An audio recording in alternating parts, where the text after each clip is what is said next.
جب تک اپنی ذات کو، اپنے آپ کو، اپنے وجود کو ایکسیپٹ نہیں کریں گے کہ آپ بھی معاشرے کا حصہ ہیں، آپ کو اپنی ویلیو، اپنی قدر خود بنانی ہے۔ جب تک آپ اپنی عزت خود نہیں کریں گے، کوئی آپ کو کیسے عزت دے گا؟ جب تک آپ اپنی ویلیو خود نہیں جانیں گے، کوئی آپ کی ویلیو کیسے جانے گا؟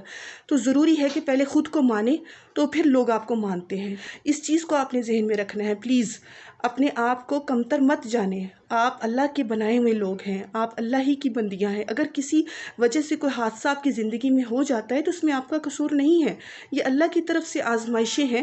ان آزمائشوں کو ہم نے بہادری کے ساتھ ان کو فیس بھی کرنا ہے، اور ان پر راضی بارضا رہتے ہوئے ہر لمحے کو اچھے طریقے سے گزارنا ہے، شکر گزاری کے احساس میں گزارنا ہے، مسکراتے ہوئے گزارنا ہے، زندگی کو جینا ہے، اور زندگی کو اچھے اور بامقصد کاموں میں گزارنا ہے، نہ کہ ان چیزوں میں، ان رولوں میں، ان رونوں میں ہم نے گزارنا ہے۔ وہ اس کیفیت سے باہر آ جائیں گے کہ لوگ کیا سوچتے ہیں میرے بارے میں، کیا کہتے ہیں، اور آپ کا جو ہے نقطہ نظر اپنے مقاصد کی طرف ہونا چاہیے۔ آپ جس لیے دنیا میں آئے ہیں ان مقاصد کی طرف ہونا چاہیے، نہ کہ جو ہے وہ ان چیزوں کی طرف جو فانی ہیں، جنہوں نے فنا ہو جانا ہے۔ اور یہ لوگ آپ کے ساتھ قبر میں نہیں جائیں گے جن کے لیے آپ اتنا پریشان ہو رہے، جن کے لیے آپ کچھ نہیں کر پا رہے، جن کے لیے آپ روتے دھوتے سسکتے ہیں، یہ سب یہیں رہ جائیں گے، یہ سب فنا ہو جائیں گے۔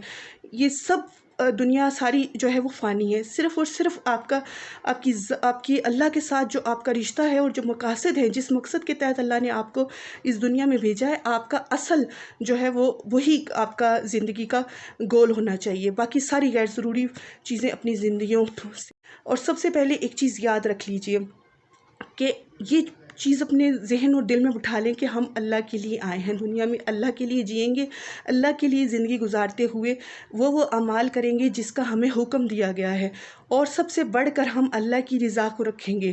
یعنی ہم نے اپنی زندگی میں اللہ کی رضا سب سے پہلے رکھنی ہے۔ ہماری ترجیح اللہ رسول صلی اللہ علیہ وآلہ وسلم کی ذات ہونی چاہیے، اس کے بعد سب کچھ ہو۔ اور آپ کی جب ترجیح اللہ کی ذات ہو جائے گی تو پھر آپ ہر چیز کو، ہر ایک کام کو اللہ کی خوشنودی کے لیے، اللہ کی رضا کے لیے کریں گے۔ پھر آپ کے لیے دنیا اور بے معنی ہو جائے گی، نہ کہ آپ جو ہے وہ لوگوں کے غلبے کے احساس میں رہیں گے، بلکہ اللہ کے غلبے کے احساس میں رہتے ہوئے زندگی کو گزاریں گے اور زندگی کو جئیں گے، تو آپ کو پتہ لگے گا کہ زندگی کا اصل مقصد کیا تھا، ہمارا مقصد حیات کیا تھا۔